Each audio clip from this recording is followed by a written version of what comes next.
მოგესალმებით, ჩვენ ვაგრძელებთ ლექციების სერიას COVID-19-თან დაკავშირებით. პირველ ლექციაში განხილული იყო ფილტვის ზოგადი ფიზიოლოგია და დღეს გადავალთ COVID-19-ის პათოფიზიოლოგიაზე. მოვიხილავთ ამ დაავადების სპეციფიურ და უნიკალურ მხარეებს, რომელიც იწვევს ნორმალური ფიზიოლოგიის დაზიანებას და შესაბამისად განვიხილავთ იმ მოქმედების წერტილებს, რომელიც ჩვენ შეგვიძლია გამოვიყენოთ თერაპიული ღონისძიებები ამ დაავადების მკურნალობისას. მოცემულ კლიპში ჩვენ განვიხილავთ COVID-ის განვითარებას. კერძოდ, ანგლისში ძალიან კარგად არის აღწერილი თუ რა ხდება COVID-ის დროს. მოცემული სლაიდები მიუთითებს COVID-ის სტრუქტურაზე, სფეროსებური სტრუქტურა აქვს, როგორც ვიცით, დამახასიათებელი წარაზარდებით ზედაპირზე. აქვს მემბრანა, რომელიც პროტეინული არის და ამ მემბრანის შიგნით დამალული არის COVID-19-ის რიბონუკლეინის მჟავა, რომელიც მის გენეტიკურ მასალას წარმოადგენს. ამ პროტეინულ წარაზარდებს ძალიან დიდი მნიშვნელობა აქვს და ამაზე ჩვენ ცალკე ვილაპარაკებთ. ძირითადი ფუნქცია მათი არის გამოიხატება იმაში, რომ ამ წარაზარდების საშუალებით ხდება მათი შეღწევა უჯრედში. ის, რასაც ისინი უკავშირდებიან, ცნობილი არის ACE2-ის სახით, რეცეპტორის სახით და ამაზე დეტალურად ჩვენ ქვემოთ ვილაპარაკებთ.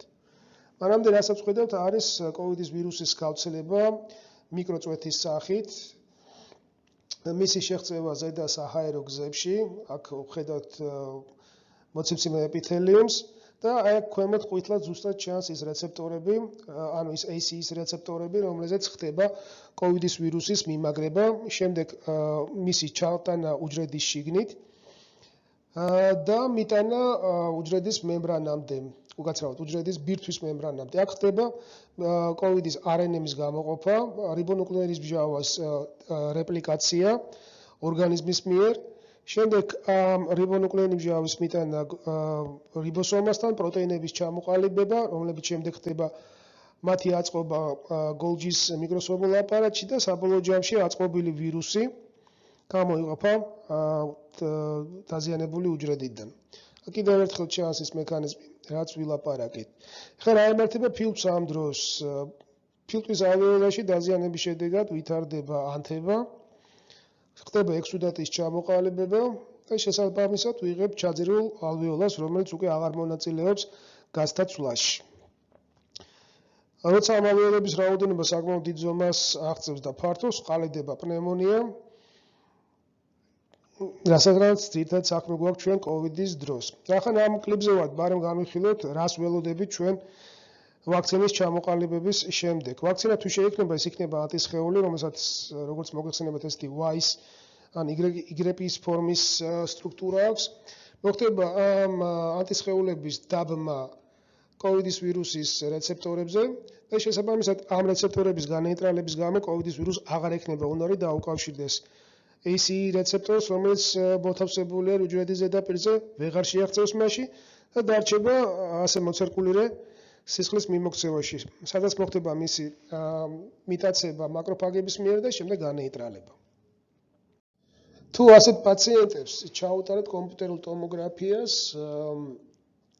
ადგილი ექნება ფიტუს ქსოვილის დაზიანებას, რაც აი ამ სლაიდზე ნათლად ჩანს. თქვენი ყურადღება მინდა გავამახვილო ფილტვის დაზიანების ხარისხზე და ამას მნიშვნელობა ექნება შემდეგ განმარტებებში. დღევანდელ დღეს, როგორც თქვენთვის ცნობილია, COVID-ის გამოწვეულ პნევმონიას ყოფენ ორ ტიპად, L ტიპად და H ტიპად, რომელთაც თავიანთი მახასიათებლები აქვს და ამაზე უფრო სპეციფიურად ვილაპარაკებთ შემდგომ სლაიდებში და COVID-19-ის პნევმონიის მკურნალობის ლექციაში. ამჟამად გეტყვით იმას, რომ L ტიპი მოდის ინგლისური სიტყვიდან light და H ტიპი მოდის ინგლისური სიტყვიდან heavy, ანუ პირველი light ნიშნავს სუბუქს და H ნიშნავს heavy, ანუ მძიმეს. ეს სიტყვა ხთხილ არ არის ამ შემთხვევაში გამოყენებული. აზრი აქ არის იმაში, რომ L ტიპის შემთხვევაში ფილტვის დაზიანების ხარისხი არის მცირე და შესაბამისად ფილტვის წონა დაზიანების არასებობის ან მცირე დაზიანების გამო არის დაბალი და შესაბამისად სუბუქი არის. ამიტომაც შემოვიდა ეს ტერმინი light. აქედან გამომდინარე არის მისი პათოფიზიოლოგიური მახასიათებლები, კერძოდ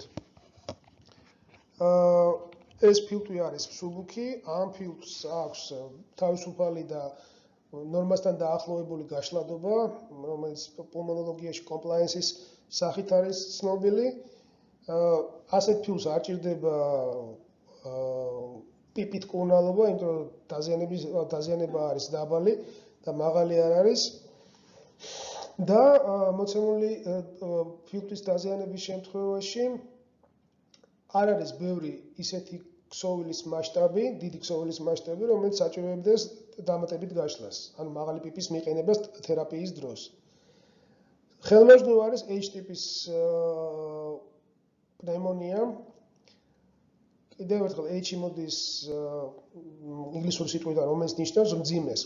მიზეზი აქ არის იქიდან გამომდინარე, რომ ფილტვის დაზიანება გაცილებით დიდი არის, როგორც შეგიძლიათ დაინახოთ.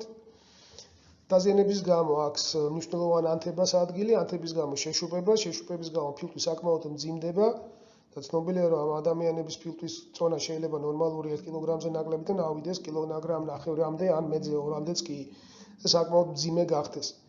ამის გამო ამ ფილტვის გაშლადობა არის საკმაოდ შემცირებული და ელასტიურობა არის მისი საკმაოდ მაღალი. საჭიროებს მაღალი პიპით კურნალობას და ამის სპეციფიკაზე მე დამატებით ვილაპარაკებთ, იმისათვის რომ გავშალოთ ჩაძირული და დაზიანებული უბნები. შემდეგი სლაიდი მეგვითითებს ძირითადად იმ მექანიზმებზე, რომელსაც ჩვენ დღეს განვიხილე და რომელიც რამდენიმე მათგანი საკმაოდ უნიკალური არის COVID-ისათვის და ღირს ნამდვილად ამაზე დროის დახარჯვა.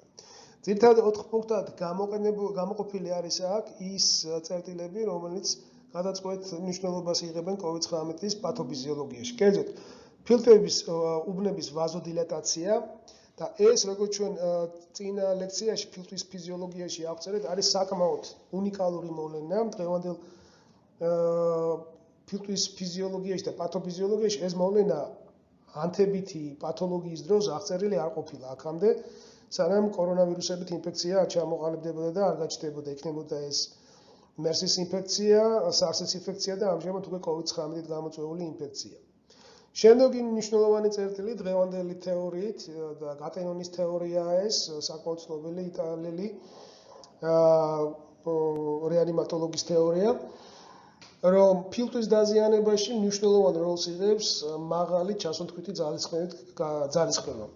რაც თავისთავად იწვევს ფილტვის ჰიპერემიას, დაუზიანებელი ქსოვილის შეშუპებას, ალვეოლების ჩაძირვას, ჰიპოქსიურ ვაზოკონსტრიქციას, დაჭიმით დაზიანებას. ამაზე დეტალებში ჩვენ ქვემოთ ვილაპარაკებთ.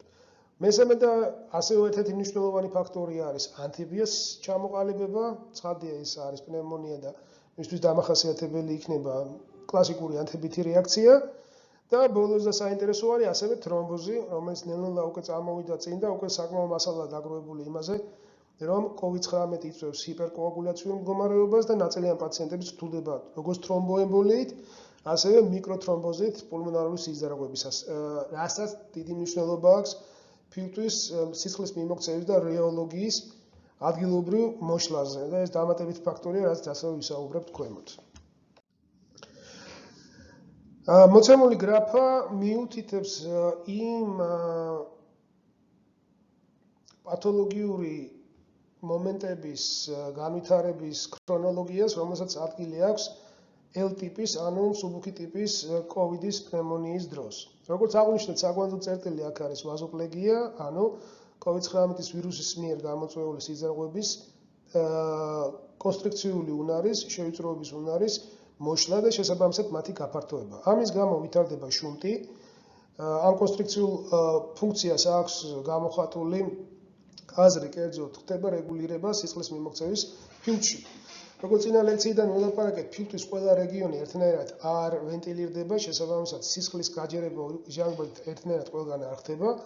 აქედან გამომდინარე, ევოლუციურად განვითარებული არის ვაზოკონსტრიქციის მექანიზმი, რომელიც ცუდად ვენტილირებად ფილტვის ქსოვილში ნაკლებ სიცხეს ატარებს, იმიტომ რომ ხდება სიზარღვის შევიწროება.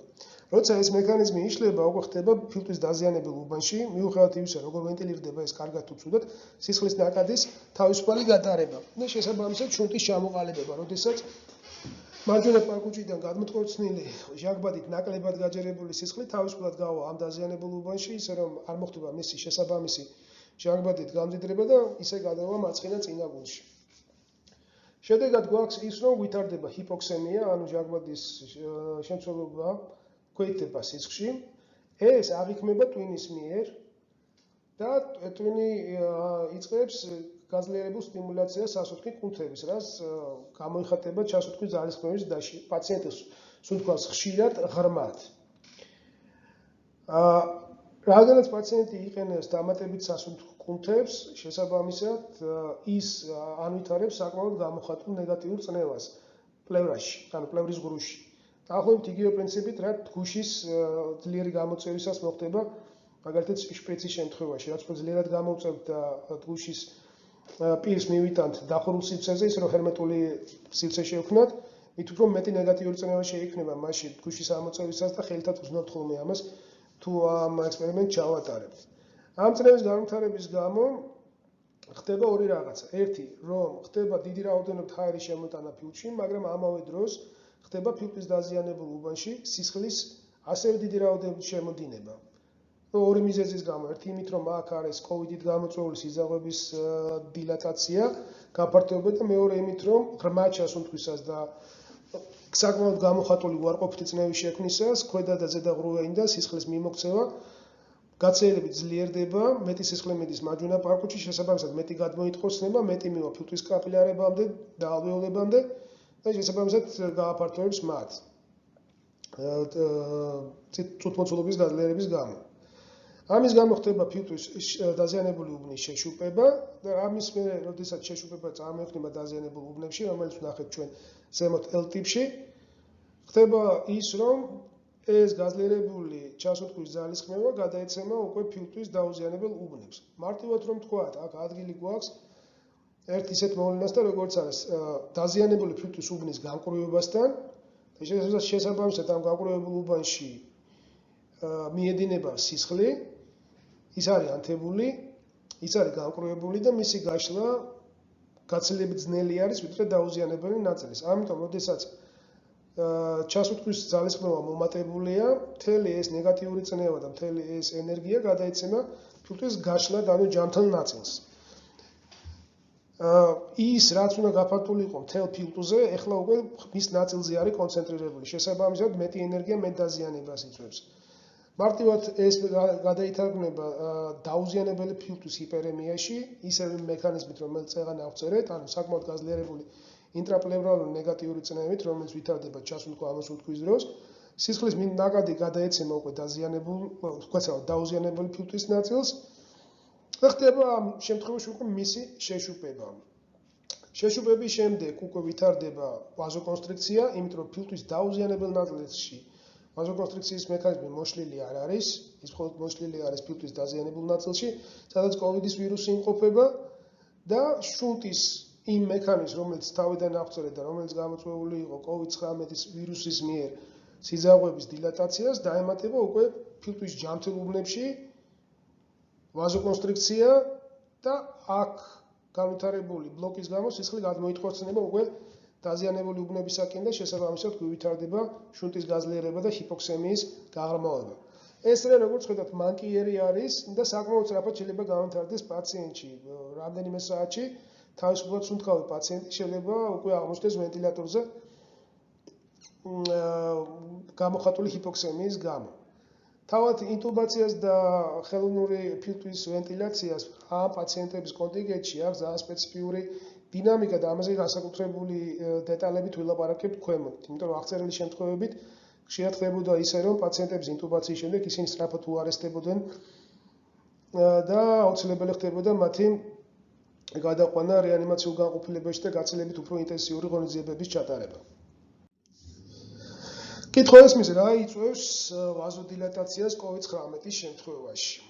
აქ ჩვენ უნდა გავახსენოთ სისხლის ბიოქიმია და კერძოდ იმ ენზიმების არსებობა, რომელიც ცნობილი არის ჩვენთვის ყოველდღიური პრაქტიკიდან, კერძოდ ACE ენზიმი, რომელიც მოთავსებული არის ამ კვადრატში და როგორც ცნობილი არის ანგიოტენზინის გარდაქმნელი ენზიმი. მისი ფუნქცია არის ანგიოტენზინ 1-ის გარდაქმნა ანგიოტენზინ 2-ში, რომელსაც ახასიათებს მრავალი თვისება და საკმაოდ ვაზოაქტიური ნივთიერებაა. მას ახასიათებს იქიდან გამომდინარე, რომელ რეცეპტორს დაებმება და ჩვენთვის ძირითადად ცნობილი არის angiotensin 1-ის რეცეპტორი, სადაც ხდება აქტივაცია ამ რეცეპტორის და შესაბამისად ისეთი ეფექტების განვითარება, როგორც არის ვაზოკონსტრიქცია, ანთება, ალდოსტერონის და ანტიდიურეზული ჰორმონის გამოყოფის სტიმულირება.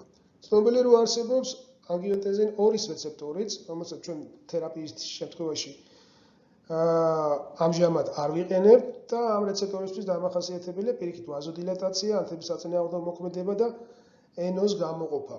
ანუ ამით იმის თქმა მინდა, რომ თვითონ ბუნებამ შექმნა ისე, რომ ყველა ვაზოაქტიურ ნივთიერებას ორგანიზმში გააჩნია როგორც პოზიტიური, ისე ნეგატიური ეფექტის მასშტაბიდან და თვისებიდან გამომდინარე. Angiotensin-ის გზას, როგორც ხედავთ, ასევე აქვს მეორე განტოტება, იგივე angiotensin 1 შეიძლება გადამუშავდეს ACE2-ით, ანუ angiotensin-ის გარდაქმნილი ენზიმით, რომელსაც მეორე კოდირებული სახელი აქვს და გავს თავის ბიძაშვილს ACE-ის, მაგრამ განსხვავდება თავისი შედეგებით. სანამ შედეგებზე გადავალ, ვიტყვი, რომ ეს რეცეპტორი საკმაოდ მოფენილი არის ორგანიზმში, დაწყებული ფილტვებიდან ვიდრე ნაწლავებამდე და საინტერესოა, რომ ამას აქვს პათოფიზიოლოგიაში მნიშვნელობა და ერთ-ერთი ახსნაც აქვს, რატომ არის განსხვავებული მიმდინარეობა ბავშვებსა და დიდებში. ბარი აქვე ვახსენებ, რომ ეს ის ACE რეცეპტორია, რომელიც ჩვენ ვთქვით, რომელიც იყო მოთავსებული უჯრედის ზედაპირზე და რომლის საშუალებითაც კორონავირუსმა მოახდინა უჯრედში შემოღწევა. ერთ-ერთი თეორიით ამ რეცეპტორების და ერთდროულად ენზიმის რაოდენობა ბავშვებში გაცილებით ნაკლებია, ვიდრე მოზრდილებში, განსაკუთრებით ფილტვებში. ხო, რაც შეეხება გასტროენტეროლ ტრაქტში, ამ ენზიმების ექსპრესია უჯრედის მემბრანის ზედაპირზე მომატებული არის. ამიტომაც არის, რომ ის თეორია, რომ ბავშვებში თუ კი კოვიდი იწყება, ის იწყება ძირითადად გასტროენტერესტინალური სინდრომებით, ნამდვილად ლოგიკურ აზრს ეყრდნობა. ეს რაც შეეხება ამ ენზიმის, სხვანაირად რეცეპტორის გავრცელებას ორგანიზმში. უკან რომ დაუბრუნდეთ COVID-19-ის პათოფიზიოლოგიას, ანუ ეს ენზიმი, როდესაც ებმის COVID-ის ვირუსს და კიდევ ერთხელ გავამახვილოთ ყურადღება, რომ ერთდროულად ეს ცილა როგორც ენზიმურ ფუნქციას ასრულებს, ისე უჯრედის ზედაპირზე შეიძლება წარმოდგენილი იყოს როგორც რეცეპტორი, ანუ ცილა, რომელსაც შეუძლია მიიბას რაღაცა. როდესაც ამას ებმება ზედაპირულად COVID-ის ვირუსი, როგორც ჩვენ იმ კლიპში ნახეთ, ხდება მისი ინტერნალიზაცია და რაოდენობა უჯრედზე მცირდება. ზოგადად ამ რეცეპტორის და ზოგადად ამ ენზიმის კონცენტრაცია მცირდება ორგანიზმში. რას გამოიწვევს ეს? ACE ინჰიბიტორის, უკაცრავად ACE2 ახდენს ეს ენზიმი angiotensin 1-ის გარდაქმნას angiotensin 1-9-ს. angiotensin 1-9 შემდეგ და სხვა ენზიმები და ერთ-ერთი აქ ისევ angiotensin-ის გარდაქმნილი ენზიმია, გარდაიქმნება angiotensin 1-7-ად. angiotensin 1-7 ხასიათდება საკმაოდ გამოხატული ვაზოდილატაციური, ანტიპროლიფერაციული და ანტიანგიოგენური ეფექტით. ანუ რომ დავაჯამოთ, angiotensin 1-7 angiotensin 2-ის საწინააღმდეგო თვისებას ავლენს. აქ ისმის კითხვა, თუ კი ადენოზინის გარდაქმნილი ენზიმი 2-ის კონცენტრაცია მცირდება და თუ კი ეს ნეგატიური ეფექტები, ანუ მინუს ეფექტები, ვაზოდილატაცია, ანტიანთება ქვეითდება, მაშინ რატომ აქ ადგილი სიზაღების გაფართოებას და ვაზოკონსტრიქციას, რაც ლოგიკური იქნებოდა, იმიტომ რომ angiotensin 2 ამ შემთხვევაში ჩვენ გვჩვევა დამბალანსებელი angiotensin 1-7-ის გარეშე და წესით ვაზოკონსტრიქცია და ანთება უფრო გაძლიერებით უნდა იყოს წარმოდგენილი. ამაზე ზუსტი პასუხი ამ წუთში არ არსებობს, მაგრამ შეიძლება გამოიყენოთ უკვე არსებული ფიზიოლოგიის და ბიოქიმიის ცოდნა და გავიხსენოთ, რომ angiotensin-ის გარდაქმნილი ენზიმი იქნება ეს angiotensin-ის გარდაქმნილი ენზიმი თუ angiotensin-ის გარდაქმნილი ენზიმი ორივე მონაწილეობას იღებს და საკმაოდ აქტიურად ისეთი ბიოქიმიურად აქტიური ნივთიერებების ნეიტრალიზაციაში, როგორც არის ბრადიკინინი. ბრადიკინის კი როგორც მოგეხსენებათ, ახასიათებს ვაზოდილატაციური ფუნქცია. ამ სქემაზე დაჩვენები არის ზუსტად როგორ ხდება ამ მექანიზმის თეორიაში განვითარება, როგორ ხდება ბრადიკინის კონცენტრაციის მომატება, იმის გამო რომ ACE2 რეცეპტორების და ენზიმების რაოდენობა ქვეითდება, როგორ ხდება მისი მოქმედება ბრადიკინის მეორე ტიპის რეცეპტორზე და შესაბამისად განვითარება იმ ეფექტისა, რომელსაც ქვია ვაზოდილატაცია, სიძაღვების განლადობის და ლეიკოციტების აქტივაცია. ეხლა ეს სლაიდი ჩვენ რაც აქ ვაჩვენეთ, ფაქტურად არის დამახასიათებელი ისეთი დაავადებისთვის, როგორც არის თანდაყოლილი ანგიოედემა. როდესაც პაციენტებს რაღაც პერიოდების განმავლობაში უვითარდებათ სრულიად ღიაცაზე, ან ზოგიერთ შემთხვევაში ცნობილია, რომ ამის გამომწვევი შეიძლება იყოს წამალი ან ჰორმონი, თქვათ ესტროგენი. მოკლედ ამ პაციენტებს უვითარდებათ ქსოვილების შეშუპება. იქნება ეს საჰაერო გზების, იქნება ეს გასტროინტესტინალური ტრაქტის თუ იქნება ეს კანის. ეს სინდრომი საკმაოდ დიდი ხანია ცნობილი არის, ამისთვის დიდი კვლევები იყო ჩატარებული ადრე, პათოფიზიოლოგიაც აღწერილი იქნა და დადგენილი იქნა, რომ მოცემულ შემთხვევაში C1 ინჰიბიტორის დეფიციტი იყო, რომელსაც ახლა ამ შემთხვევაში მნიშვნელობა არ აქვს, მაგრამ საბოლოო ჯამში ეს დაავადებაც დადიოდა ბრადიკინინების მეტაბოლიზმის მოშლამდე. შექმნილი არის უკვე პრეპარატები, ისეთები როგორც არის ეკალანტიდი, რომელიც ახდენს კალიკრეინის ბლოკს, ანუ კინინოგენი და ბრადიკინინის წარმოქმნის შეფერხებას და ასევე იკანტიბანტი, რომელიც ბრადიკინინის რეცეპტორთა დამაგრებას უშლის ხელს. ბრადიკინის 2-ის რეცეპტორის ბლოკერი, ანუ იკანტიბანტი უკვე არის. რაც შეეხება ბრადიკინის 1-ის რეცეპტორი, მის საწინააღმდეგოდ ჯერ არანაირი ფარმაკოლოგიური ნივთიერება არ არის და იქიდან გამომდინარე, რომ ბრადიკინინის მეტაბოლიტი, რომელიც არის D-სარგინინი ბრადიკინინი და რომელიც ასევე ინაქტივირდება ACE2-ით, იმატებს, ეს თეორიულად იქნებოდა ადგილი დამატებითი ფარმაკოლოგიური ნივთიერების შესაქმნელად, რომ მოვახდინოთ ფილტვის ვაზოდილატაციური პათოლოგიის შემცირება. იმისათვის, რომ განვიხილოთ თუ რა სპეციფიურობა არის დამახასიათებელი COVID-19-ის დროს, ამჟამად განვიხილოთ ჩვეულებრივი კლასიკური რესპირატორული დისტრესის ან ნებისმიერი პნევმონიის დროს ცირკულაციის გადანაწილება ფილტვში. თუ წარმოვიდგინეთ, რომ ეს არის სიტყვაზე მარცხენა ფილტვი, სადაც გვაქვს დაზიანების უბნები და COVID-ისთვის დამახასიათებელი დაზიანება განსაკუთრებით L ტიპის დროს არის პერიფერიაზე და ავიღეთ უბრალოდ აი ამ ფრაგმენტულ ნაწილს ფილტვიდან გავადიდებთ და შევხედავთ. ანუ ამ ცის პერიფერი წარმოდგენილი არის ჯანმრთელი ალვეოლები, ეს არის ალვეოლა, ეს არის სიძარღვი და წითელი ფერი წარმოდგენილია დაზიანებული ალვეოლები, მოცემულ შემთხვევაში ეს არის ARDS-ის დაზიანებული ალვეოლა. ფიზიოლოგიურად ნორმალურ ალვეოლურ და სიძარღვოვან ერთეულში ალვეოლის და სიძარღვის ურთიერთშეფარდება ფუნქციური არის 0.8-თან ახლოს, ანუ ვენტილაცია პერფუზიის შეფარდება, რაც ფიზიოლოგიაში იკვლება ნორმად, ანუ ალვეოლა კარგად ვენტილირებს, მაგრამ უფრო უკეთ პერფუზირებს, შესაბამისად მისი გაჯერება ჟანგბადით ხდება დაახლოებით 0.8 კოეფიციენტით, 0.8 კოეფიციენტით. ARDS-ის ან ნებისმიერი პნევმონიის დროს, როგორც გვახსოვს წინა ლექციიდან, ადგილი აქვს ჰიპოქსიემიის განვითარებას იმის გამო, რომ ალვეოლა არ ვენტილირდება, ანუ ლოკალურად ვითარდება ჰიპოქსია. ჰიპოქსია თავისთავად იწვევს სიძაღვების შევიწროებას, ანუ ვითარდება ვაზოკონსტრიქცია. ეს დამცველი მექანიზმი არის, ანუ ფილტვის დაზიანებულ უბანში, სადაც ჟანგბადი არ მიეწოდება, ნორმალურად ხდება სიძაღვების შევიწროება და შესაბამისად მოხდება ის, რომ სისხლის ის ნაკადი, რომელიც წამოვა მარჯვენა ფარკუჭიდან გადანაწილდება სპეციფიური შეფარდებით. დიდი ნაწილი წავა იქ, სადაც წინაღობა მას აქვს ნაკლები, ანუ ნორმალურ სიძაღვებში, ხოლო იქ, სადაც ვაზოკონსტრიქციაა გამოწვეული ჰიპოქსიით, სისხლის ნაკლები რაოდენობა წავა. შედეგად მივიღებთ იმას, რომ ჯანმრთელ ერთეულებში, ალვეოლურ ერთეულებში მოხდება სისხლის ჟანგბადის გამდიდრება გაცილებით უფრო დიდი რაოდენობით, ვიდრე დაზიანებულ რაოდენობაში. და ეს არის ზუსტად ის დამცველი მექანიზმი, რომელიც რაღაც ეტაპამდე ორგანიზმს ინახავს და ჰიპოქსემიის განვითარებას უშლის ხელს. რა ხდება L ტიპის ფენოტიპის შემთხვევაში COVID-19-ით გამოწვეული პნევმონიისას. იგივე ფრაგმენტი რო ავიღოთ, მოცემულ შემთხვევაში იგივე გადანაწილება და ჯანმრთელი ფილტვის ალვეოლის ერთეული დავტოვოთ ისევე როგორც არის. COVID-19-ის დაზიანების პირველ ეტაპზე, როგორც ხედავთ, ადგილი აქვს სიძაღვების გაფართოებას.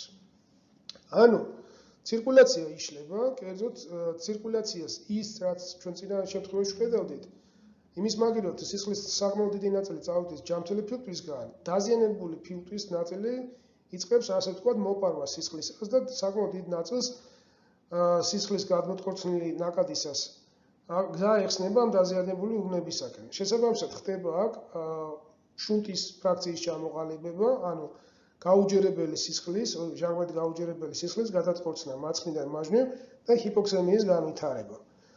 ეს ფენომენი საკმაოდ საინტერესო ფენომენია, ზუსტად ის უნიკალური წერტილია, რომელიც აქამდე ფიზიოლოგიაში აღწერილი არ ყოფილა ფილტვის, ანუ ეხლა პირველად ჩდება ინფორმაცია ამ ამბავზე. და სწორედ ეს არის ერთ-ერთი მახსნელი იმისა, რომ ისეთ სუბუქ დაზიანებულ ფილტვის შემთხვევაში, როგორც L ტიპი არის და დაზიანების ფართობა შეიძლება სულ რაღაც 15-20% წარმოადგენს, ვიღებ ისეთ გამოხატულ ჰიპოქსემიას, რომ სატურაცია შეიძლება ჩამოვიდეს 80-ის ქვემოთ, 60-მდეც კი და ამის ახსნა სხვა მექანიზმით შეუძლებელი იქნება, გარდა იმისა, რომ ადგილი აქვს ამ შუნტის ფრაქციის ჩამოყალიბებას. მაღალი ჩასუტყვის ძალისხმევა ერთ-ერთი პუნქტი იყო პათოფიზიოლოგიურ წერეთში, რომელიც ზემოთ განვიხილეთ და ეხლა უფრო თვალსაჩინოდ შეიძლება შევხედოთ თუ რა ხდება ამ დროს. აი მოცემულ შემთხვევაში, როგორც ხედავთ, ადამიანი სუნთქავს ღრმად და ის გუშის ფენომენი, რომელიც ზემოთ ვახსენეთ, რომ შევადაროთ გულკერდის გაშლას. რა მოხდება? ანუ გუშის ჩამოწევა უტოლდება ამოსუნთქვას, გუშის აწევა უტოლდება ჩასუნთქვას. გულკერდის დაახლოებით იგივე პრინციპით მუშაობს. ეხლა თქვენ ხედავთ დამატებით სასუნთქი კუნთების ამოქმედებას, იქნება ეს მუცლის სწორი კუნთი, ნერტაშუა კუნთები, სტერნოკლეიდომასტოიდეუსი. აი ამ ეტაპზე ჩვენ ხედავთ დიაგრამულ დინამიკას, რა ხდება ფილტვის სუნთქვის დროს. დიაფრაგმა მოძრაობს და ვითარდება ნეგატიური წნევა, ანუ მოცემულ შემთხვევაში -5-ია და ისე არის ნორმაში -3-დან 4-მდე. რა მოხდება თუ ფილტვის ქვედა ნაწილი დაზიანდება ან შეიჭმუხნება. იმის გამო რომ წნევა ვერ ტარდება შეჭმუხნულ უბანში, ხდება გაცილებით მეტი უარყოფითი წნევის გენერირება შეჭმუხნული უბნის ქვემოთ ვიდრე ზემოთ. აქ გამოხატული არის პაციენტის შემთხვევაში რა ხდება პარალიზის შემთხვევაში, თუ კი ჩვენ საკმაოდ მაღალი წნევით ვახდენთ ალვეოლების ვენტილაციას. დაახლოებით 30 არის ამ შემთხვევაში და საკმაოდ მაღალი წნევა არის ჩასუნთქვისათვის. ეს წნევა გადაეცემა ფილტვის შემაერთებელ ქსოვილს და შემდეგ ხდება ამ მომატებული წნევით სიძარღვის დაჭირხნა. იმიტომ რომ ნორმალში სიძარღვში წნევა დაახლოებით ნორმალური ფილტვის ფუნქციის და ნორმალური პარკუჭის კუმშრადობის შემთხვევაში იდეაში არ ნაცდებოდა სისტოლური წნევა 25-ს. ну საშუალო წნევაც რაღაც 15-ის ფარგლებში უნდა იყოს. ამ შემთხვევაში იმის გამო რომ აქ 30 იყო წნევა, ეს გადაეცემა სიძარღვის კედელს და სიძარღვის კედელი ჩაიფუშება მარტივად, იმიტომ რომ მაღალი წნევიდან დაბალი წნევისკენ გრადიენტი მიდის. თუ ჩვენ წარმოვიდგენთ მაღალი ძალისხმევით ჩასუნთქვას, ადგილი ექნება საკმაოდ მნიშვნელოვან ნეგატიური წნევის განვითარებას ჩასუნთქვის დროს. აქ ციფრს ნუ მიაქცევთ ყურადღებას +30 კლიპის გამო არის აქ გადაღებული, მაგრამ ძირითადი იდეა აქ არის იმაში, რომ მაღალი და ღრმა ჩასუნთქვის დროს პლევრის ღრუში, რომ წარმოვიდგინოთ, აი ეს ლურჯი დახურული სივრცე პლევრის ღრუთ, ხდება წნევის მნიშვნელოვანი დავარდნა. იმის გამო რომ წნევა ვარდება, ხდება სიძარღვის გაფართოება. და ამაზე ჩვენ უფრო შემდეგ კლიპში ვილაპარაკებთ. იგივე სურათი არის წინა კლიპში ნახეთ, ამ შემთხვევაში უკვე სწორედ დაყენებული ციფრებით. ანუ წარმოვიდგინეთ, რომ პაციენტი გაძლიერებული ძალისხმევის გამო ახორციელებს საკმაოდ ძლავრ ჩასუნთქვას, იყენებს მუცლის სწორკუნთს, შიდა ნექტაშუა კუნთებს, სტერნოკლეიდომასტოიდეუსს, ანუთებს საკმაოდ მნიშვნელოვან კუნთების შეკუმშვას და შესაბამისად პლევრალურ ღრუში წნევა ვარდება -20-მდე. ეს -20 წნევა გადაეცემა პლევრალურ ღრუშს, შემდეგ გადაეცემა ალვეოლებს და ფილტვი იშლება. მაგრამ ალვეოლებთან ერთად წნევა გადაეცემა ასევე სიძარღვის კაპილარებს, რომელზეც ვთქვით, რომ წნევა შეიძლება იყოს თქვა ყველაზე მაღალი 25 მმ ვერცხლის წყლის. ეს -20 რომ ჩათვალოთ 0-ია სიტყვაზე, ხო? ამ შემთხვევაში განსხვავებისთვის რო ვიფიქროთ, ანუ 25-ს გამოკლებული -20 პლევრალურ ღრუში გვაძლევს +45-ს. ანუ ეს რომ 0 ყოფილიყო იდეაში შეიძლება წარმოგვიდგინოთ, რომ სიძარღვის შიგნით წნევა ნორმალური 25-დან უცებ ავარდა 45-ზე. იმის გამო რომ საკმაოდ ნეგატიური წნევა შექმნით სიძარღვის კედლის გაღმა. ეს 45 წნევა თავისთავად ესეთი შეუმჩნეველი არჩება ორგანიზმში და გარკვეულ შედეგებს იწვევს. კერძოდ, ამ მომატებული წნევის გამო ხდება ტრანსუდაციის დაწყება. კაპილარების შიგთავსიდან სითხე მაღალი წნევის გრადიენტით კაპილარიდან იწყებს ფილტვის შემაერთებელ ქსოვილში გადმოსვლას და აქ აკუმულირებას.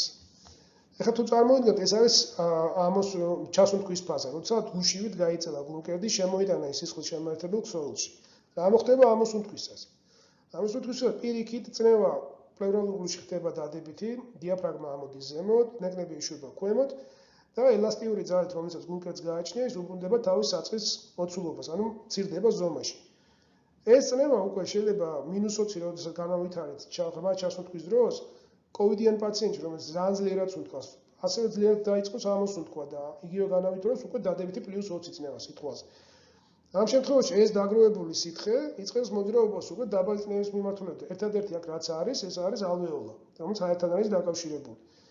ანუ ჩვენ გვექნება ასე თქვა გუშისებური ფენომენი. ღრმა ჩასუნთქვის და ღრმა ამოსუნთქვის გამო სიზარღვებით ხდება სითხის გამოყოფა ტრანსუდატის და ამ ტრანსუდატის შემდეგ გადასროლა ალვეოლებში. და შედეგად ვიღებთ ფილტვის შეშუპებას. ეს მექანიზმი იყო ზუსტად თავიდან, რომელიც შეამჩნიეს და იფიქრეს, რომ კოვიდის L ტიპი მიდიოდა მთის დაავადების მაგვარი მექანიზმი. თუმცა როგორც ხედავთ, აქ მთის დაავადებისგან განსხვავებით, ცოტა სხვა რამის აქვს ადგილი. მთის დაავადებაში ზოგადი ჰიპოქსიის გამო ცხადია ხდება სუნთქვის ცენტრის გააქტიურება, ცხადია ხდება ძალისხმევის მატება, მაგრამ აქ გასათვალისწინებელი მეორე მომენტიცაა, რომ მთის დაავადების შემთხვევაში ადგილი აქვს მასიურ და ტოტალურ ვასოკონსტრიქციას ფილტვებში, იმის გამო რომ არის ჰიპოქსია. და ვიღებ შესაბამისად ესეთ მექანიზმს, რომ ძალიან ღრმა ჩასუნთქვის შედეგად სისხლი შემოედინება დიდი მოცულობით მარჯვენა პარკუთში გადმოისვრის ამ დიდი ულუფა სისხლს და ამ სისხლს წინ ხვდება შევიწროებული კაპილარები, უკაცრავ შევიწროებული არტერიოლები, სანამ ისინი განტოტდებიან კაპილარებამდე. შესაბამისად ხდება ამ სითხის გაჟღვა იგივე მექანიზმით, რაც აქ განვიხილეთ და ფილტვების შეშუპება. აქ განსხვავება იმისთაა, რომ გამოწვეული რომ ეს თვითდაზიანება კიდევ ერთხელ არის ნეგატიური, ღრმა ნეგატიური წნევით განვითარებული ჩასუნთქვით გამოწვეული და ამით განვითარებული ფილტვის შემაერთებელი ქსოვილის შეშუპებით.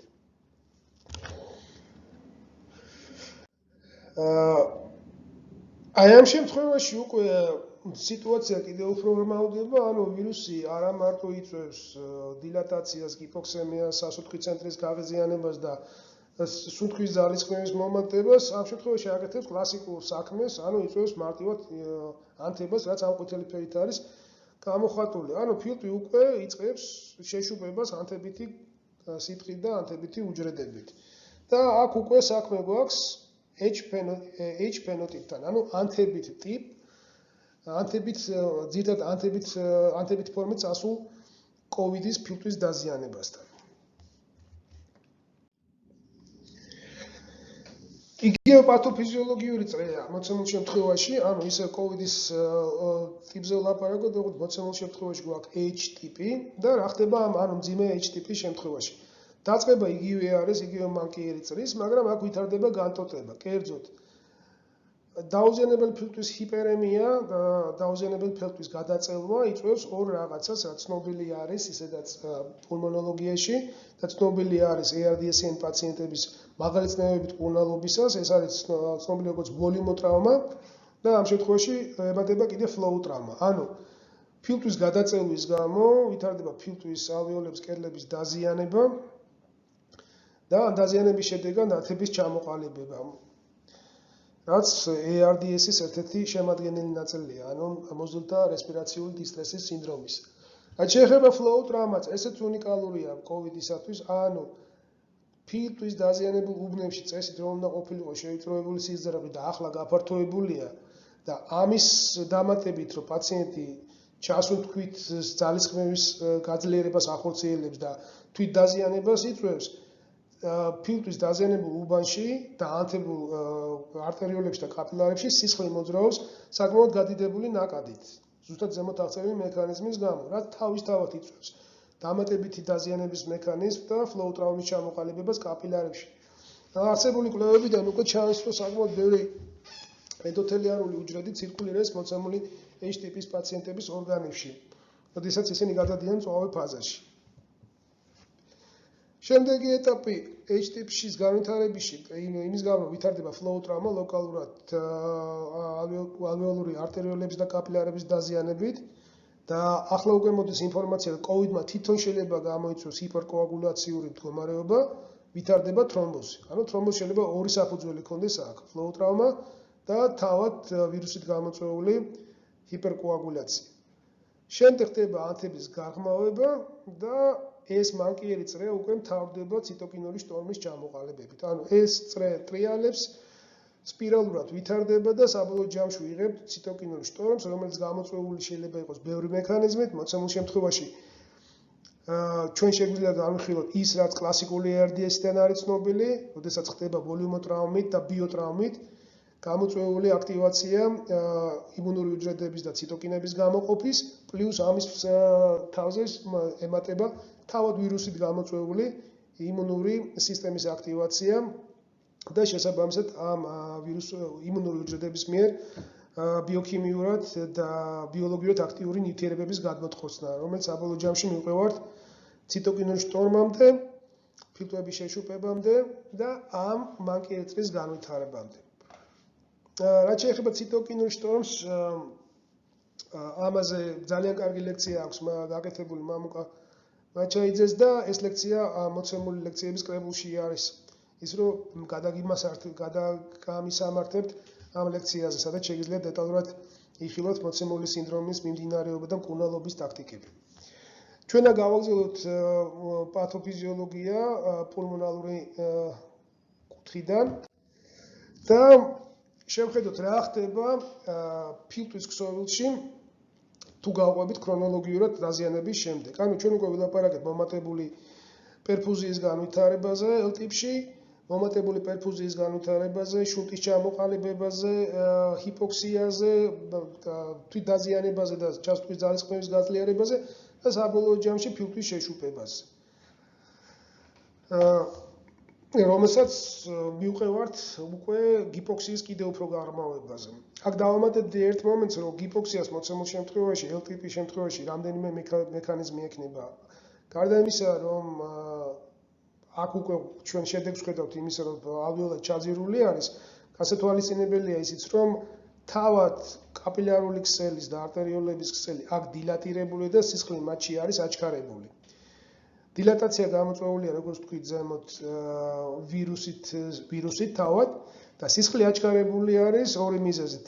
ერთი მიზეზი ის არის, რომ დილატაციის შედეგად მთელი სისხლი ფილტვიდან გადმოედინება აქეთ დაზიანებული უბნისკენ და ამას ემატება კიდევ ის ნეგატიური ჩასუნთქვის ძალისხმევა, რომელიც როგორც დგუში სისხლს შემოიწევს კუნკერტში და მარჯვენა პარკუჩის დატვირთვას ზრდის. შესაბამისად, ვენტილაცია პერფუზია კლასიკური ARDS-ისგან განსხვავებით აქ კიდევ უფრო გაღრმავებულად ხდება შეუსაბამო და კიდევ უფრო გაღრმავებულად ხდება შუნტის ჩამოყალიბება. ეს საინტერესო მომენტი არის ზუსტად იმის გასათვალისწინებლად, თუ რატომ ხდებოდა პაციენტების გაუარესება სწრაფად და განსაკუთრებით ინტუბაციის და ფილტვის დადებითი წნევის რეჟიმზე გადაყვანის შემთხვევაში, რაზე ცოტა უფრო ქვემოთ ვილაპარაკებთ. როგორ მოხდება სითხის გადანაწილება H-ტიპის დროს?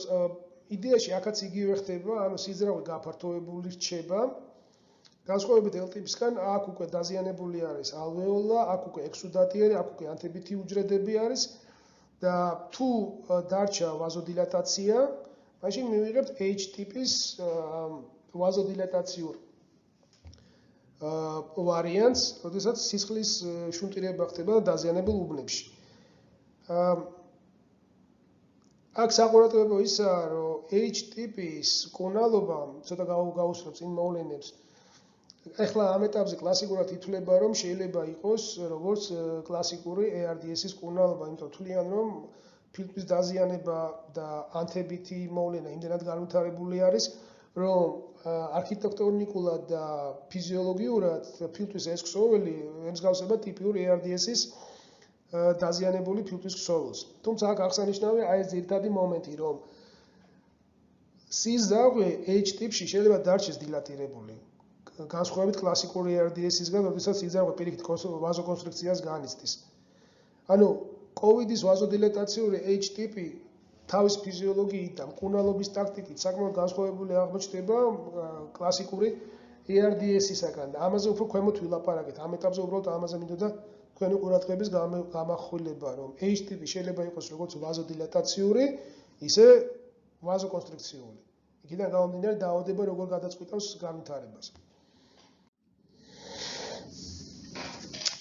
ეხლა დავამატოთ უკვე რესპირაციული მომენტის და ვენტილაციის მომენტის COVID-ის პათოფიზიოლოგიას. ანუ თუ ჩვენ წავალთ კლასიკური ERD-ს და მოცემულ შემთხვევაში კლასიკური ERD-ში შევადარებთ, რა ხდება სპონტანური ჩასუნთქვისა. ანუ როდესაც პაციენტი აქტიურებს თავის სასუნთ კუნთებს, ამთავრებს პლევრის ღრუში ნეგატიურ წნევას და ჰაერი შემოდის 0-დან ნეგატიური წნევის მიმართულებით. მოხდება რა, რომ ამ შემთხვევაში ჰაერის ნაკადი, რომელიც არის ლურჯი ფერით არის აღწერილი, წავა ძირითადად ფილტვის იმ უბნებისაკენ, რომელიც უფრო გაშლადია, გაწელვადი არის და ნაკლებ წინაღობას წარმოქმნის. ესეთი არის ნორმალური ფილტვის უბანი, ერთი და მეორე კიდე აღსანიშნავია აქ, რომ COVID-ის ფიზიოლოგიიდან გამომდინარე და პათოლოგიიდან მას უფრო ახასიათებს ქვედა და პერიფერიული ზონების დაზიანება. ანუ ზუსტად იმ ზონების, რომლებიც ვესტის მესამე ზონას წარმოადგენენ და ყველაზე შეჭმხნულები არიან ფიზიოლოგიური მდგომარეობის დროს, ამოსუნთქვის ბოლოს.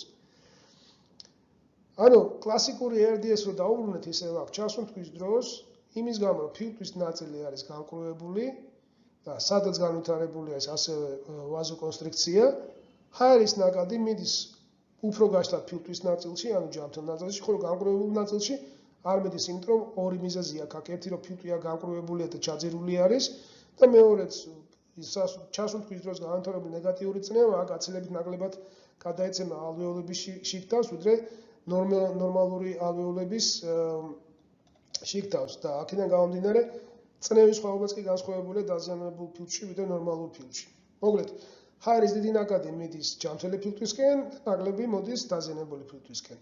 იგივე პრინციპით და იგივე ევოლუციით გამოწვეული მექანიზმით სისხლის ნაკადი მიდის ჯამთელი ფილტვისკენ, რადგანაც ვაზოკონსტრიქცია ვითარდება დაზიანებულ ფილტვში და აქ სისხლის მიმოქცევა მცირდება. ანუ ამ მექანიზმით ორგანიზმი ცდილობს ჰიპოქსიური შუნტის მაქსიმალურად შემცირებას, რომ ჰიპოქსემია არ გამოიწვიოს. ეხლა რა ხდება COVID-ის დროს? არ აქვს მნიშვნელობა იქნება ეს L ტიპი თუ H ტიპი, თუ შენარჩუნებული არის ვაზოდილატაცია, ფილტვის ეს ქსოვილი რა თქმა უნდა დაზიანებული იქნება, რა თქმა უნდა განკრუებული იქნება, იმ განსხვავებით რომ L ტიპში აქ არის უბრალოდ შეშუპება და ემსგავსება დაახლოებით გულის უკმარისობის ვარიანტს, როდესაც ხდება ფილტვის ქსოვილის შეშუპება, ზედმეტი სითხით, H ტიპის შემთხვევაში ეს შეშუპება უფრო გამოხატული და მკვრივია, იმიტომ რომ აქ უკვე მარტო სითხე კი არა, ამეთ აქ ცილოვანი ექსუდატი არის და პლუს უჯრედები. მოცემულ შემთხვევაში ამ განხილვაში ამას მნიშვნელობა არ აქვს, მარტივად რომ თქვა, ფილტვის უბანი განკრუებულია აქაც. ხოლო ჯამთელი ფილტვი ნორმალური არის. მიუხედავად ამისა, იმის გამო რომ სიზარღვი არის გაფართოებული L ტიპში და H ტიპის დილატაციურ ვარიანტში, სისხლის ნაკადის მთელი ნაწილი მოდის ქვემოთ. და მცირე ნაწილი იწყებს მოძრაობას ჯამთელი ფილტვისაკენ. ანუ ვიღებთ რას, რომ ჯამთელ ფილტვში მიდის ვენტილაცია, მაგრამ ცირკულაცია ქვეითდება, ხოლო დაზიანებულ ფილტვში მოდის ცირკულაცია, მაგრამ ვენტილაცია ისედაც არ ჩამოდის, რადგანაც ფილტვის ეს ნაწილი დაზიანებულია, განკრუებულია და შეჭმხნული არის. ეს სურათი ფაქტურად წააგავს იმ მდგომარეობას, როდესაც პაციენტი გადადის ფილტვის ხელოვნურ ვენტილაციაზე და ამაზე ქვემოთ ვილაპარაკებთ. და რა მნიშვნელობა ექნება ამას ინტუბაციის დროს ვენტილაცია პერფუზიის გაუარესებაზე ამ ტიპის პაციენტებში. ეს სწორედ ეს სლაიდია, რაზეც ახლა ჩვენ უნდა ვილაპარაკოთ. აქ ხედავთ მწვანე ფონზე ნორმალურ ფილტვს, რაცხენა ფილტვი აღებული, აქ მოთავსებული არის ალვეოლები, რომელიც გადიდებულია ზომაში. ხედავთ ვესტის ზონას, პირველი ზონა, მეორე ზონა, მესამე ზონა, ანუ ფიზიოლოგიურად გრავიტაციით გამოწვეული გადაჭიმული პირველი ზონა, სადაც ალვეოლები გადაჭიმულია, გაფართოვებული არის, გადაწელილი არის, იღებს ჰაერს, მაგრამ პერფუზია ამ შემთხვევაში ნაკლებად მიდის აქ, იქიდან გამომდინარე, რომ ეს ზონა გულზე ქვემოთ არის და გულიდან გადმოტვირთული სისხლი ჭირდება დამატებითი წნევის განვითარება, რომ აქამდე მოაღწიოს. ანუ სისტოლურ წნევას თუ ავიღებ და ენერგიას, რომელიც გული გადმოიტყორცნის, ყველაზე ნაკლები წავა მწვერვალისკენ, იმიტომ რომ დაახლოებით 1000 ვატის ადამიანი ისე წარმოვიდგინოთ, ანუ აღმართზე მოუწევს წასვლა, საშუალო რაოდენობით წავა ჰორიზონტალურ დონეზე, სადაც გულის დონესთან არის და ყველაზე მეტი წავა ის, რაც გულიდან ქვემოთაა, იმიტომ რომ გულის გადმოთხოვს წნევას დაემატება ასევე გრავიტაციით გამოწვეული ძალა და სისხლის ნაკადი წარმოქმნა ქვედა მიმართულებით. რა ხდება დადებითი წნევის დროს? დადებითი წნევის დროს კიდევ ერთხელ გავიხსენებთ, რომ პაციენტი სუნთქავს არა უკვე დიაფრაგმით, არამედ სუნთქავს აპარატის მიერ გამოწვეული დადებითი წნევით. წნევა ჩამოდის ფილტვში და ნაწილდება უკვე განსხვავებულად. თუ კი ნორმალურ ფილტვში ძირითადად დიაფრაგმის შეკუმშვის გამო ძირითადად იშლებოდა ფილტვის ქვედა ნაწილი და ქვედა მესამედი და ზუსტად ეს არის ვესტის ნაწილი, ზონა 3. მთელი სისხლი მოდიოდა ამ ნაწილში და საკმაოდ სამაგიეროდ ფილტვის იშლებოდა ზუსტად ამ ნაწილში, ანუ პერფუზია და ვენტილაცია ემთხვეოდა ერთმანეთს. ეს ნორმის შემთხვევაში. დადებითი წნევით ვენტილაციის შემთხვევაში ეს წნევა, რომელიც დააგენერირა სუნთქვის აპარატმა, მიდის ძირითადად იმ ნაწილებისაგან, რომელიც ყველაზე გაშლადი არის ფილტვში. და ესეთი არის გულკერდის წინა და გვერდითი ნაწილები. რაც შეეხება ზურგს და რაც შეეხება ქვედა ნაწილს, ყველაზე ნაკლებად გაშლადი არის გულკერდში პასიურ მდგომარეობაში, იმიტომ რომ ზურგის შემთხვევაში ნეკნები არის და იქ გასაშლელი ბევრი არაფერი აღარაა, იმიტომ რომ ნეკნები მოძრაობენ ძირითადად ზედაქვედა მიმართულებით და ზურგის ნაწილში ნეკნები ჰორიზონტალურადაა განლაგებული, ანუ კუთხე არ არის რომ შეიცვალონ თავიანთი გაზომილება. ხოლო რაც შეეხება დიაფრაგმას, დიაფრაგმის უკვე მთელი მუცლის შიგთავსი არის ორგანოები და ღვიძლით. შესაბამისად ის არ იშლება და პირიქით წინააღმდეგობას უქმნის ფილტვის გაშლისათვის. ანუ იღებთ რას, რომ შემოსული წნევით ფილტვი იწყებს გაშლას ზედა და გვერდითი მიმართულებით და ასევე წინ, ხოლო ქვედა ნაწილი შეჭმხნული რჩება. ეს ზუსტად ის კლასიკური ახსნა არის იმისა, თუ რატო არის ხშირად რომ პაციენტები, რომლებიც არიან ინტუბირებული და დადებითი წნევის ვენტილაციაზე გადაყვანილი, ავითარებენ ქვედაწილების ატელექტას. იმიტომ რომ ეს უბანი არის მიჭირხნული დიაფრაგმასთან და ყველაზე ნაკლებად ვენტილირებს, ვითარდება გიპოქსია და უბრალოდ ვარდება აქ. ალვეოლების, უბრალოდ ალვეოლებიდან ხდება ჟანგბადის გაწოვა, ალვეოლები ჩაიფუშება, ჩაიკეტება. სწორედ ამიტომაც არის, რომ ჩვენ პიპს ვაყენებთ, რომ ეს ადგილები გავშალოთ, დავტოვოთ ისინი ვენტილირებად, მოვახდინოთ მათში ჟანგბადის შემოტანა და შესაბამისად დავტოვოთ ისინი ჩაუფუშალოთ. მოცემული მექანიზმის გათვალისწინებით ვენტილაციას და პერფუზიას თუ შევატარებთ ერთმანეთს, როგორც პირველ ლექციაში იყო ახსენე, ადგილი ექნება მათ გახლეჩვას. ანუ თუ ნორმალურ ფილტვში ძირითადად პერფუზიას და კარგ ვენტილაციას განიცდის ვესტის მესამე ქვედა ზონა, მოცემულ შემთხვევაში საპირისპიროსთან გვექნება საქმე. ჰაერი წავა ვესტის პირველ და მეორე ზონაში, რომელიც ყველაზე გაშლადი არის და დადგლები რაოდენობით ჩამოვა ქვედა ზონაში, სამაგიეროდ სისხლი არ წავა ზედა ზონაში, იმიტომ რომ დადებითი წნევის ვენტილაციის დროს ეს წნევა ჭირხნის ალვეოლებს, ჭირხნის სიძრაღვებს და სისხლის ნაკადი დაიწყეს მოძრაობას იქ, სადაც ნაკლები წინაღობა აქვს, ანუ ქვედა ნაწილში. ანუ მოხდება აქ ვენტილაციის და პერფუზიის ერთმანეთისგან გაგლეჯვა. ამ მექანიზმის გათვალისწინებით, თუ ჩვენ მოვახდენთ სურათის გადატანას კლასიკურ ERDS-ში და განვიხილავთ აქ ისეთ მექანიზმს, როგორც არის პიპი, სურათი რამდენადმე იცვლება. პიპი არის ჩასუნთქვის ბოლოს დადებითი წნევა. მთელი აზრი ამ დადებითი წნევის არის იმაში, რომ ეს ჩაფუშული ალვეოლები დავტოვოთ ღია მდგომარეობაში. თუ ნორმალური ვენტილაციისას ჩვენ ამას ისედაც ვაკეთებთ, რომ დავიცვათ ეს ქვედა ფილტვის ზონა ჩაფუშვისაგან და ატელექტაზისგან, აქ თერაპიულად ვაყენებთ და სპეციფიურად ვაყენებთ ამას, რომ მოვახდინოთ ექსუდირებული და განკროებული ფილტვის ქსოვილის მოხვედრილი ალვეოლის გაფართოვება. ცხადია, ყველა მოქმედებას თავისი უკმოქმედება მოყვება ორგანიზმში და ზუსტად ეს პრობლემა არა ზოგადად ERDS-ის მკურნალობის და განსაკუთრებით COVID-ის შემთხვევაში გვაქვს განსახილველი. კლასიკური პიპისას, კლასიკური ERDS-ის მოკლედ მაღალი პიპის მიყენების ჩვენი მიზანი არის ორი. ერთი, გავშალოთ ალვეოლა, მოვახდინოთ მისი ვენტილაცია და მოვახდინოთ ჟანგბადის კონცენტრაციის მომატება ალვეოლაში. ამით მოხსნათ ვაზოსპაზმი და შესაბამისად ის ფილტვის უბანი, რომელიც დაზიანებული იყო, გავხადოთ როგორც ვენტილირებადი, ისე პერფუზიისათვის გამოსადეგი. აქ უნდა ვიპოვოთ ოქროს შუალედი. ანუ ჩვენ იმდენი პიპი უნდა მივაყენოთ, რომ მოვახდინოთ ამ მექანიზმის განვითარება, მაგრამ არ უნდა მივაყენოთ იმხელა პიპი, რომ გავზარდოთ წნევა ვესტის პირველ და მეორე ზონაში იმ დონემდე, რომ სისხლმა აქ უფრო ვეღარ შეაღწიოს. ანუ არ მოხდეს ისე, რომ გადავწელოთ პირველი ზონა და გავზარდოთ ის ფართობში და მოცულობაში და სისხლი იმის გამო, რომ აქ მაღალი წნევა შეხვდება, გადმოიტყორცნოს დაზიანებულობაში. ანუ ეს ბალანსია დასაჭერი. თუ ჩამოვართ ქვედა სლაიდში და უკვე ვილაპარაკებთ COVID-ზე, ეს მექანიზმი ფაქტიურად ორმაგად უარყოფითი ხდება. იქიდან გამომწვეული, რომ პაციენტს COVID-ის შემთხვევაში დაზიანებულ ფილტვის უბანში სიძრაღვები ისედაც გაფართოებული ქონდა.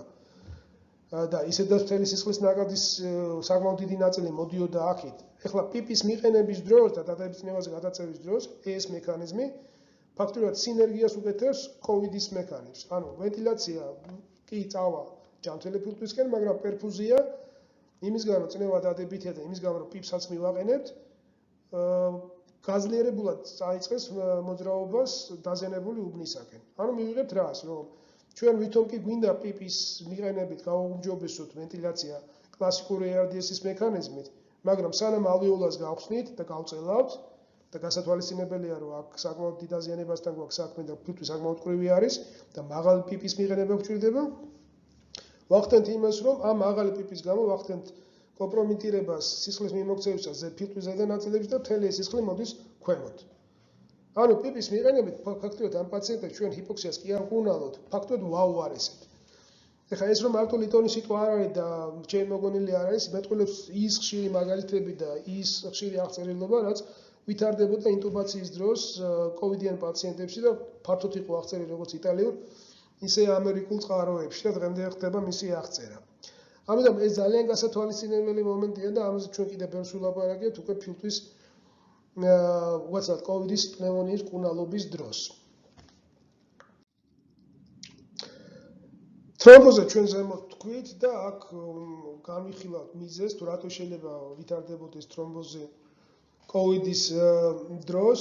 ეს სლაიდი გვიჩვენებს, რომ მოცემულ შემთხვევაში შესაძლებელია, რომ COVID-ი ახდენდეს სპეციფიური ენზიმის ბლოკირებას და ამ ეს ენზიმის დაახლოებით ACE ინჰიბიტორის ფუნქციის ენზიმი არის, პროტეაზა არის და ეს პროტეაზის არარსებობის გამო შეიძლება ხდებოდეს ის, რომ ნეიტრალიზაციური ეფექტი მოცემული ენზიმისა აღარ ვითარდება ისე ძლიერ, როგორც ნორმალურად ბუნებაში ვითარდება. კერძოდ, ის აქტივირებული კომპლემენტი, რომელიც მუდმივად აქტიურდება ორგანიზმში, არ განიცდის ნეიტრალიზაციას. შესაბამისად, აქტიური კომპლემენტის რაოდენობა იმატებს, აზიანებს სიძრახვის კედელს, ეს აქტიური კომპლემენტი აზიანებს და აღზიანებს თრომბოციტებს, ხდება აქტიური ბიოქიმიური და ბიოლოგიური აქტიური ნივთიერებების გადმოწყორცნა, ანთების კასკადის ჩართვა და საბოლოო ჯამში თრომბოზის განვითარება.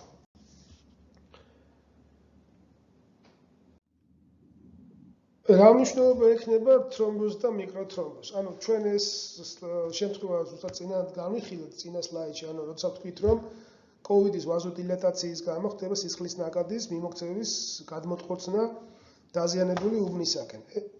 ზემოთ ნორმალური ალვეოლის ერთეულია, ქვემოთ დაზიანებული COVID-ის L ტიპი იქნება თუ H ტიპი. ორივე აქ კომბინირებულია მოცემულ შემთხვევაში. ეხლა თუ ჩვენ წარმოვიდგენთ ნორმალურ ფილტვის უბანს, განუვითარდა თრომბოზი, ვიღებთ რას, რომ ფილტვის იმ უბანში, რომელიც იყო ნორმალურად პერფუზირებადი, ვითარდება ბლოკი და ამოუამბლოს სისხლის მიმოქცევას. იმის გამო რომ აქ ბლოკია, მთელი გადმოწყორცნის სისხლი დაიწყებს ზებნას ადგილისა, სადაც ის ნაკლებ წინაღობას ნახავს, რომელიც ისედაც უკვე ნაკლები იყო COVID-ით განვითარებული ვაზოდილატაციის დროს. შესაბამისად, სისხლის ნაკადი წამოვა ქვემოთ და წამოვა დაზიანებული უბნებისაკენ, რაც კიდევ უფრო გაუარესებს ფილტვის ცირკულაციას და ოქსიგენაციას მოცემულ შემთხვევაში. აქ ცალკე ჩავამეყალებინა და ეტაპებად განმელაგებინა ზუსტად ის, რაც ხდება COVID-ის ფაზების განვითარების დროს, იქნება ეს L ტიპი თუ იქნება ეს H ტიპი. ანუ პირველ ფაზაზე L ტიპისა, რო შევაჯამოთ დღევანდელი ლექცია, მოხდება შემდეგი, რომ ხდება სიძაღვების დილატაცია ზემოთ აღწერილი მექანიზმებით, ქვედა ორი ნორმალური ალვეოლაა შედარებისათვის. შემდეგ ეტაპზე ხდება შუნტის ჩამოყალიბება, ხდება ალვეოლის კედლის ანთება, ჰიპოქსემიის გაძლიერება, ტვინის გაღიზიანება ჰიპოქსემიით, ჩასუტკვის ძალისხმევის გაძლიერება, რომელსაც ჩვენ აქ ვხედავთ, ანუ ხდება ალვეოლის გაფართოვება, მაგრამ ამავე დროს ხდება ჯანმრთელ ფილტვში სიძრახვის გაფართოვებაც იმ მექანიზმით, რაც ზემოთ აღწერეთ და რომელიც გამოწვეული იყო ჩასუტკვის ძალისხმევით, შესაბამისად გაძლიერებული უარყოფითი ცნევის განვითარებით და გაძლიერებული სისხლის შემოდინებით ჯანმრთელ ფილტვში. შემდეგ ეტაპზე L ტიპის განვითარებაში ვიღებთ იმას, რომ გაძლიერებული ძალისხმევის შედეგად, გაძლიერებული ნეგატიური წნევის შედეგად ხდება სისხლის ძარღვებიდან, კერძოდ კაპილარებიდან და არტერიოლებიდან მათი შიგთავსის გადმოდინება მაღალი წნევიდან დაბალი წნევისაკენ და რახანაც აქ იქნება მაღალი ნეგატიური წნევა პლევრალურ ურუში, უკაცრავად ქსოვილში, ამ ძალისხმევის გამო ხდება სისხლის სიკთავსის გადმოწყორცნა. აქედან ვითარდება დაახლოებით იგივე სურათი, რაც გვაქვს რენტგენოლოგიურად გულის უკმარისობის დროს, ხდება ალვეოლების ჩაძირვა. ამ ეტაპზე COVID დაზიანებულ უბნებში გვექნება ვაზოდილატაცია, შეჭმხნული ალვეოლა და ჩაძირული უბანი ქსოვილში. ჯამთელ ფილტვში გვექნება უკვე ვაზოკონსტრიქცია, იმიტომ რომ განვითარდება ჩაძირული ალვეოლა და ჰიპოქსემია. შესაბამისად გამოვიწყოთ ჰიპოქსიით განვითარებად ვაზოკონსტრიქციას. ანუ ამ ეტაპზე L-ტიპი მთავრდება, მსუბუქი L-ტიპი მთავრდება და ის შეიძლება დარჩეს ამ ეტაპზე, ან გადავიდეს უკვე და განვითარდეს H-ტიპად. ანუ აქ ადგილს